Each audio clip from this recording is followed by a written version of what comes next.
नमस्कार, India news देख रहे हैं आप और मैं हूं आपके साथ सचिन दुबे। शुरुआत करते हैं फटाफट खबरों की।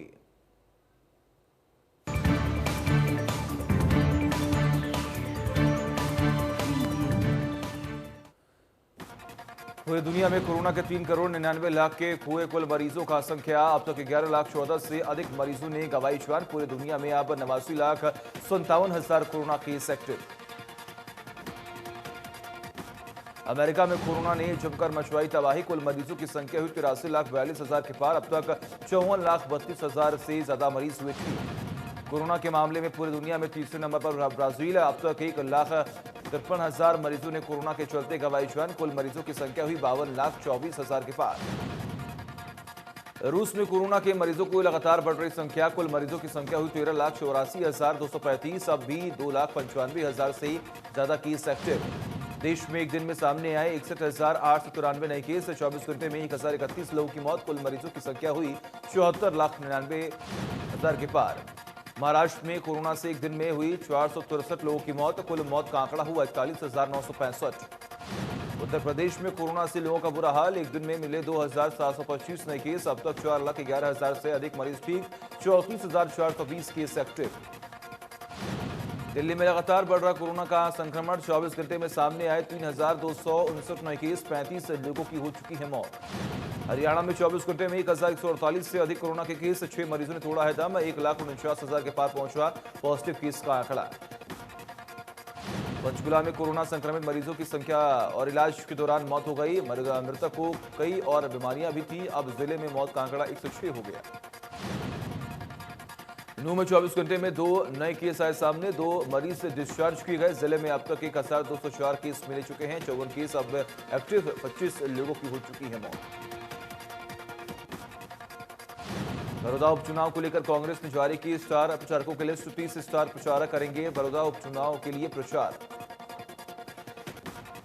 स्टार प्रचारकों में भूपेंद्र सिंह हुड्डा, कुमारी सैलशा, रणदीप सुरजेवाला का नाम शामिल। बड़ौदा सीट को लेकर दिलचस्प होगा चुनाव।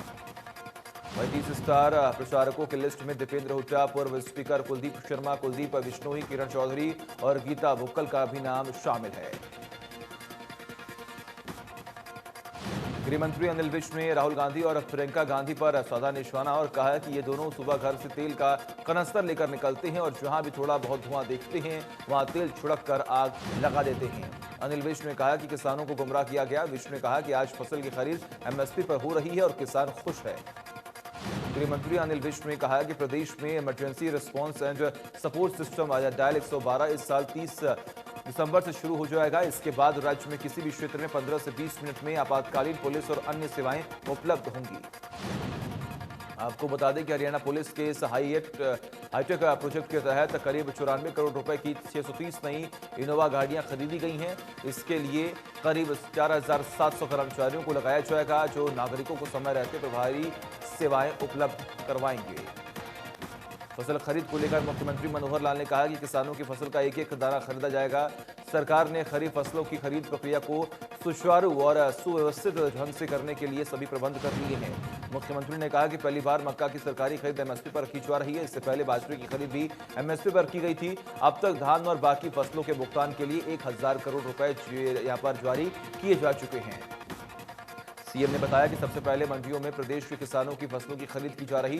बाकी राज्यों में किसानों को मंडियों में आने से पहले रजिस्ट्रेशन करवाना होगा, चाहे वो आढ़तियों के जरिए हो या अपने स्तर पर। मुख्यमंत्री ने कहा कि धान की खरीद का 7 दिनों के अंदर अंदर भुगतान करने के इंतजाम किए गए। आई फॉर्म जनरेट होने और स्वीकृति होने के 3 दिन के अंदर अंदर भुगतान किया जा रहा है। झज्जर में किसानों की परेशानियां जानने और उनकी समस्याओं का समाधान करने के लिए पूर्व शिक्षा मंत्री और विधायक गीता भुक्कल ने अनाज मंडी का दौरा किया। अधिकारियों को जल्द समस्याएं दूर करने के निर्देश भी दिए हैं। गीता भुक्कल ने कहा कि सरकार मंडियों में फसलों की खरीद की व्यवस्था होने की बात कह रही है, जबकि आए दिन कहीं न कहीं किसान और आढ़ती परेशान हैं, कृषि कानूनों का विरोध कर रही हैं। बड़ौदा उपचुनाव में कांग्रेस की जीत का दावा करते हुए भुक्कल ने कहा कि हालात यह है कि निर्दलीय विधायक बलराज कुंडू और बीजेपी दोनों के दिमाग से कांग्रेस का वोट नहीं निकल रहा। बीजेपी को चुनाव में जनता आईना दिखाएगी।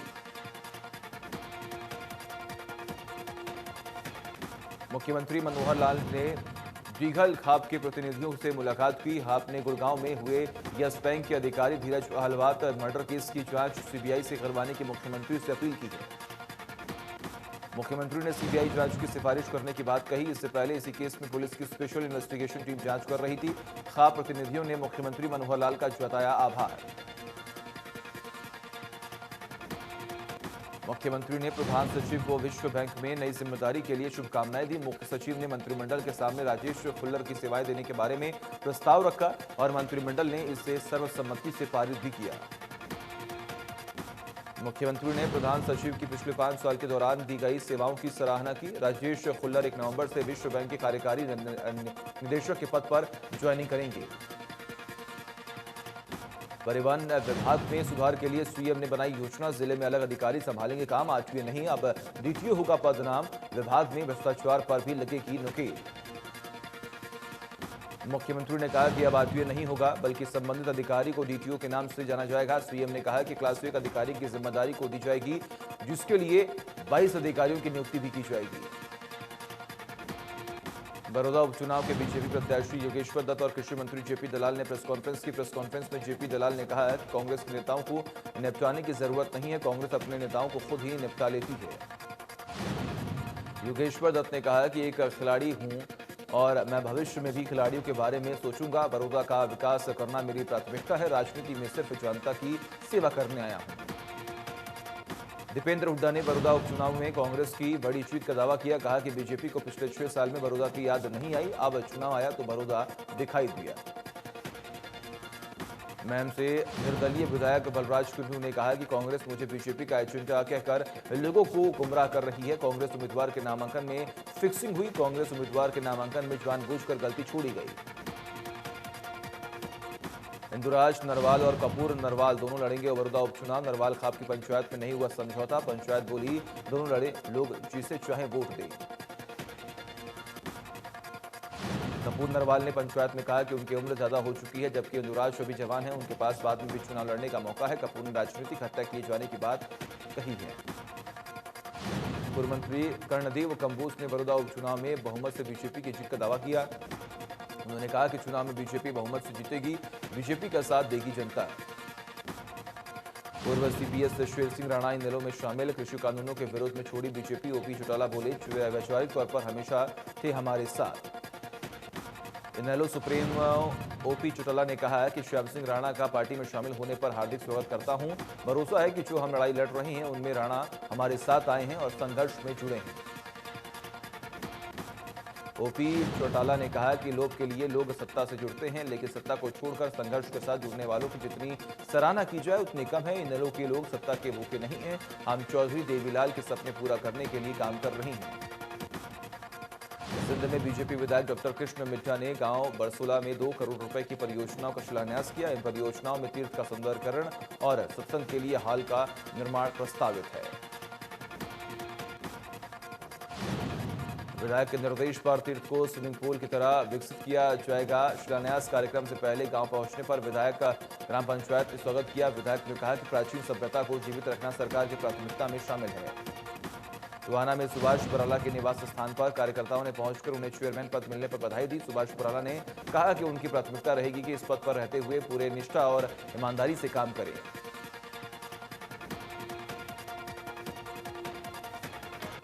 देश की प्रतिष्ठित परीक्षा नीट क्वालिफाई करने वाले सात्विक गुदारा ने प्रदेश का नाम रोशन किया है। बता दें कि सात्विक गुदारा ने नीट परीक्षा में 711 अंक लाकर 7वीं रैंक हासिल की है। सात्विक के माता पिता ने बताया कि परीक्षा की तैयारी के लिए वो बेटे के साथ मिलकर 10-10 घंटे तक पढ़ाई करवाते थे। बेटी की सफलता पर पिता ने खुशी का इजहार करते हुए कहा कि उन्हें नहीं मालूम था कि बेटा इस रैंक तक पहुंच जाएगा। वही नीट परीक्षा में झज्जर जिले का जलवा भी कम नहीं रहा। झज्जर के सहित साहिल ने नीट परीक्षा के 176वीं रैंक हासिल की है, जिसके बाद साहिल को बधाई देने वालों का तांता लग गया। साहिल के परिवार में लोग खुश हैं। साहिल ने अपनी कामयाबी का श्रेय अपने परिवार को दिया है। देश के पिछड़े जिले मेवात का जलवा भी कम नहीं है। नीट परीक्षा के मेवात के करीब आधा दर्जन से ज्यादा युवाओं ने अपनी मेहनत और कामयाबी से परचम लहराया। इनमें से नाम है वसीम खान, जिन्होंने परीक्षा में 720 में से 659 अंक प्राप्त किए हैं। वही मेवात के ही फरमान खान ने नीट की परीक्षा में 720 में से 611 अंक हासिल किए हैं, जिससे किसान और फरमान ने अपने परिवार समेत पूरे प्रदेश का नाम रोशन किया है। कृषि उद्योग निगम के चेयरमैन का कहना है कि वीटा डेयरी का सालाना टर्न ओवर 1500 करोड़ रुपए करना पहला लक्ष्य है। जिन्होंने कहा प्रदेश भर में वीटा के 2000 बड़े बूथ शुरू किए जाएंगे। कृषि उद्योग निगम के चेयरमैन राकेश दौलताबाद ने कहा कि नए बूथ 4 महीने में आवंटित कर दिए जाएंगे, जिससे युवाओं को रोजगार मिलेगा।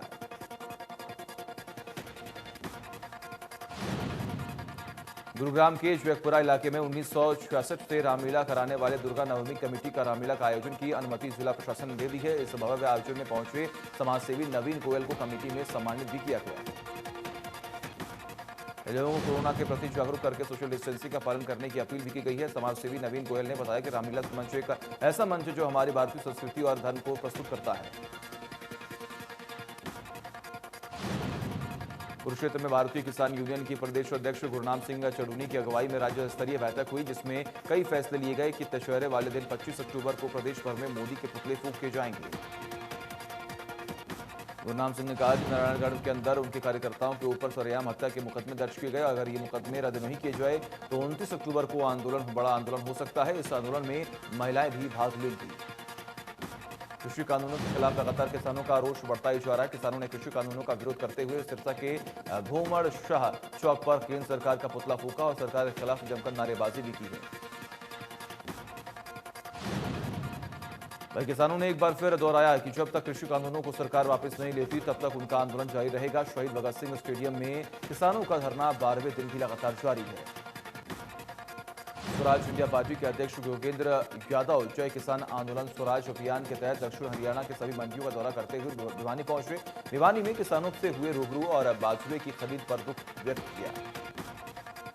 योगेंद्र यादव ने सरकार को चेतावनी देते हुए कहा, अगर मंडी में स्थिति नहीं बदली तो वो मंडी में किसानों के साथ अनिश्चितकालीन धरने पर बैठ जाएंगे। उन्होंने किसानों को सिरसा में चल रहे धरने में शामिल होने के लिए भी आमंत्रित किया। रोहतक की नई अनाज मंडी में किसानों की धान और बाजरे की आवक आनी शुरू हो गई है। किसानों को शुरुआत में ही दिक्कतों का सामना करना पड़ रहा था। सिर्फ 8 क्विंटल बाजरा ही खरीदा जा रहा है।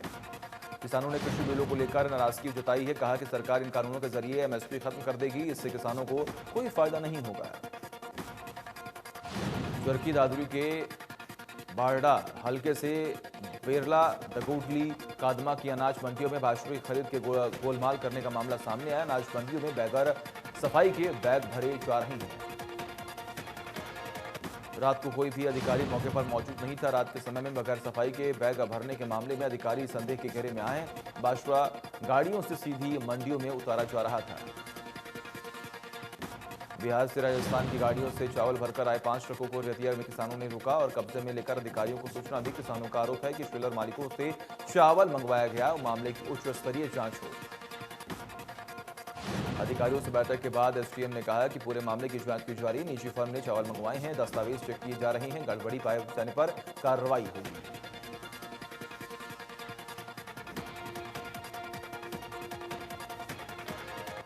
फरीदाबाद में रोडवेज कर्मचारियों ने प्रेस कॉन्फ्रेंस कर अपनी मांगों को लेकर परिवहन मंत्री से गुहार लगाने की बात कही। सर्व कर्मचारी संघ के प्रदेश अध्यक्ष ने कहा कि परिवहन मंत्री मूलचंद शर्मा से अभी हरियाणा रोडवेज कर्मचारियों की मांग को लेकर मीटिंग करेंगे।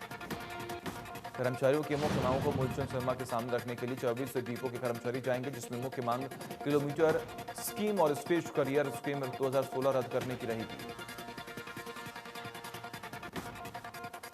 यमुनानगर में अवैध शराब की फैक्ट्री का भंडाफोड़ हुआ। पुलिस ने शराब फैक्ट्री से बनाई गई नकली शराब की 300 पेटियां रोहतक के महम से बरामद कर ली हैं। इससे पहले पिछले महीने यमुनानगर के रादौर से करीब 700 पेटियां नकली शराब बरामद की गई थी। उसके बाद पुलिस अधीक्षक मामले की तह तक गए। मामले को लेकर अभी तक 17 लोगों को गिरफ्तार कर लिया गया है। जांच जारी है। गुरुग्राम नगर निगम अवैध निर्माणों पर नकेल कसने का दावा लगातार करता रहता है, लेकिन पिछले कुछ सालों में निगम की जमीन के साथ साथ निगम इलाके में अवैध निर्माण लगातार बढ़ा है। गुरुग्राम के सेक्टर 47 और 49, सेक्टर 49, 50, सेक्टर 50, 51 इन तमाम सेक्टरों के अंदर करीब 25 किलोमीटर की जमीन पर बिल्डर्स का अवैध कब्जा है और अवैध कब्जा करने के बाद यहां गगनचुंबी इमारतें खड़ी कर अवैध निर्माण किया जा रहा है।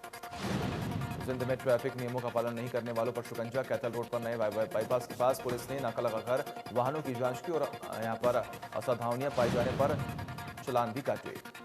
एएसआई ने बताया कि ये सब पब्लिक की सुरक्षा के लिए किया जा रहा है। सभी को मास्क पहनना जरूरी है। चेकिंग के दौरान 4 वाहन चालकों के चालान काटे गए। अभियान आगे भी जारी रहेगा। हिसार में पुलिस अधीक्षक ने जिला उपायुक्त स्वास्थ्य विभाग के अधिकारियों के साथ बैठक की और मास्क नहीं पहनने वालों के खिलाफ सख्ती बरतने के आदेश दिए। पहले जनता को मास्क पहनने के लिए समझौते के लिए यहां पर समझाने के लिए बुलाया गया था। पुलिस अधीक्षक बलवान सिंह राणा ने मुताबिक अब सिनेमा हॉल और मॉल भी खुल गए हैं और त्योहारी सीजन भी शुरू हो गया है। ऐसे में अगर जनता मास्क नहीं पहनेगी तो सख्ती बरती जाएगी। सोनीपत पुलिस ने पूरे शहर में पैदल फ्लैग मार्च निकाला, जिसका उद्देश्य हरियाणा पुलिस के दिए जाने वाले सेवा, सुरक्षा और सहयोग के नारे को लेकर मजबूती देना और लोगों की समस्याएं पैदल मार्च में सुनना है। डीएसपी ने बताया कि अब हर महीने सोनीपत पुलिस सेवा, सुरक्षा और सहयोग के नारे पुख्ता करने के लिए शहर भर में इस तरह का फ्लैग मार्च निकालेगी, ताकि आम जनता में पुलिस का भरोसा कायम रह सके। पलवल पुलिस ने पुलिस प्रेजेंस डे की शुरुआत की। जिला पुलिस अधीक्षक दीपक गहलावत के यहाँ पर नेतृत्व में पुलिसकर्मियों ने मार्च निकाला और लोगों से बातचीत की। लोगों की सुरक्षा और त्योहारों के सीजन के चलते इस अभियान की शुरुआत की गई, जिसका मुख्य उद्देश्य है लोगों को लगे कि सुरक्षा के लिए पुलिस उनके बीच मौजूद है। नवरात्र के साथ त्योहारी सीजन शुरू हो गया। बाजारों में भीड़ बढ़ने लगी है। ऐसे में आपराधिक गतिविधियों पर अंकुश के लिए पुलिस ने भी बाजारों में जो यहाँ पर सतर्कता है वो बढ़ा दी है। चौराहों पर सुरक्षाकर्मी तैनात हैं। बाजारों में राइडर और जिप्सियों से भी गश्त शुरू कर दी गई है। बाजारों में वन वे व्यवस्था लागू करने सहित सुरक्षा को लेकर पुख्ता प्लान तैयार किया जा रहा है। डीएसपी ने बाजारों का निरीक्षण किया और निर्देश दिए। चर की दादरी में पुलिस ने यहाँ पर डोमिनेशन अभियान चलाया। इस दौरान दादरी जिले की पूरी पुलिस फोर्स चौक, चौराहा, नाकों और रोड पर तैनात रही। अभियान सुबह 9 से 3 बजे तक चलाया गया। डीएसपी ने बताया कि पुलिस ने 68 लोगों के खिलाफ मास्क न पहनने पर चालान किए। 49 चालान बाकी मामलों में किए गए। कस्बा बाड़रा में पिस्तौल बरामद किया गया। दादरी सिटी थाने में गैबलिंग एक्ट के पर्चे भी दिए गए। भिवानी में ट्रैफिक नियमों को लेकर बड़ी सख्ती। यातायात के नियम तोड़ने वालों को यहां पर पुलिस ने नहीं बख्शा। शहर में चारों तरफ हर गली और चौक चौराहों पर पुलिस तैनात हो चुकी है।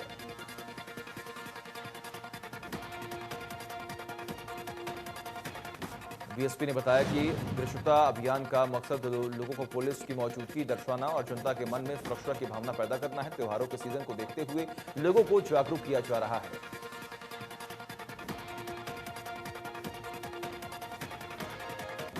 जाखल में नगर पालिका चेयरमैन प्रतिनिधि के सुसाइड मामले में परिजन कार्रवाई की मांग कर रहे हैं। परिजनों ने प्रशासन को चेतावनी दी है कि अगर आरोपियों की गिरफ्तारी नहीं हुई तो सड़क पर शव रखकर जमकर विरोध करेंगे।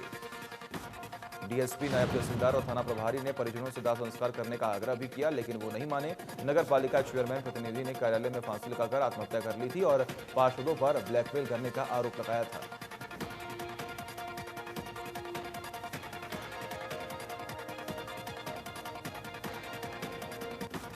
करनाल के सांबली गांव में पास एक भीषण सड़क हादसे में चाचा और भतीजे की मौत हो गई।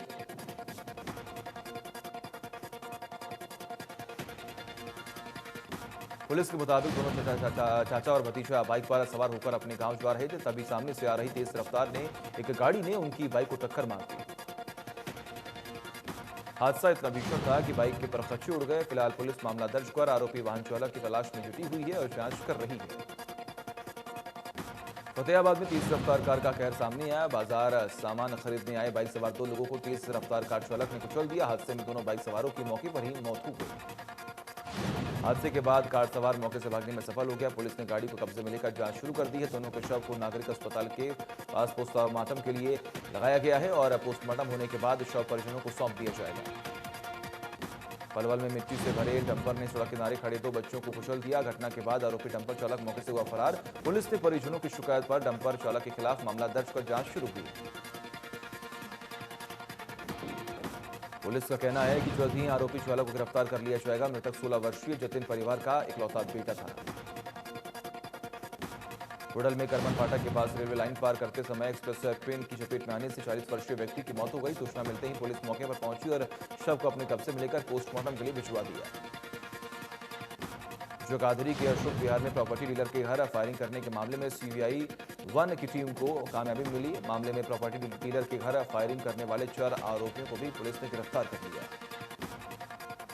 एसपी ने बताया कि फायरिंग करने वालों ने प्रॉपर्टी डीलर से व्हाट्सएप कॉल पर 5 लाख की फिरौती मांगी थी और उसे डराने के लिए उसके घर फायरिंग की, जिसकी शिकायत प्रॉपर्टी डीलर ने पुलिस में कर दी थी। देश में शारदीय नवरात्र की धूम आज दूसरे दिन मां ब्रह्मचारिणी की होती है पूजा। मां ब्रह्मचारिणी की पूजा से मंगल ग्रह के बुरे प्रभाव होते हैं कम।